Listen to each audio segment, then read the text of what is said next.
हवाई सेवाओं का शुरुआत जो है 2019 से शुरू की गई है। अभी इंडिगो जो है मार्च 31 से इसी कमर्शियल सेवा के तहत हैदराबाद, जगदलपुर और रायपुर का कनेक्टिविटी शुरू करने जा रही है। अभी स्टेट गवर्नमेंट के साथ बैठ के इसका क्रियान्वयन को लेके किस तरीके से करना है, फ्लाइट का टाइमिंग्स क्या होना चाहिए।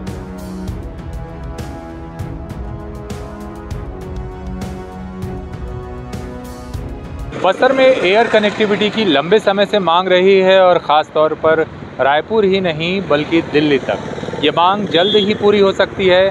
मार्च महीने के आखिर तक इंडिगो की सेवा दिल्ली से जगदलपुर के लिए शुरू हो सकती है। इसके लिए प्रशासन ने अपनी तैयारियां पूरी कर ली हैं और अब जगदलपुर एयरपोर्ट में भी दायरा बढ़ाया गया है और एक साथ यहाँ 2 अलग अलग हैंगर तैयार किए जा रहे हैं जहाँ यात्री विमान 2 अलग अलग कंपनियों के आसानी से खड़े किए जा सकते हैं।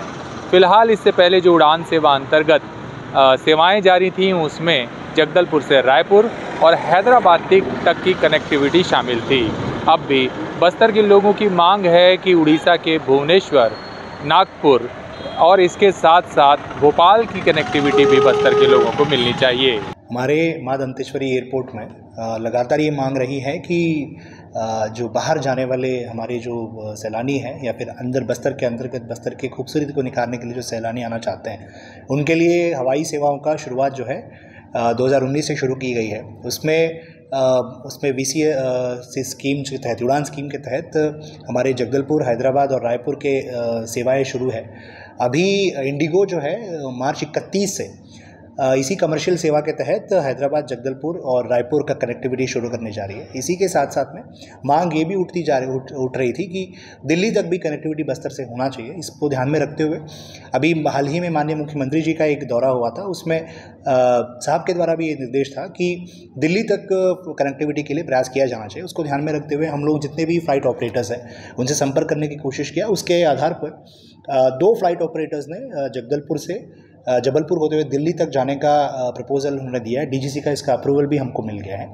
अभी स्टेट गवर्नमेंट के साथ बैठ के इसका क्रियान्वयन को लेके किस तरीके से करना है, फ्लाइट का टाइमिंग्स क्या होना चाहिए और किस समय तक लैंडिंग करनी चाहिए, ये सब चीज़ें ध्यान में रखते हुए हम लोग काम कर रहे हैं। ये सेतु DGCA का जो गाइडलाइंस है कि विजिबिलिटी को ध्यान में रखते हुए, नाइट लैंडिंग को ध्यान में रखते हुए, इसके अलावा जो हमारे रनवे का जो कारपेटिंग एरिया और एप्रन का और बे एरिया, पार्किंग एरिया, ये सब चीज़ों को ध्यान में रखते हुए हम लोग काम शुरू कर दिए हैं। हमारी कोशिश यही है कि मार्च 31 को हमारी इंडिगो की सेवा शुरू हो रही है।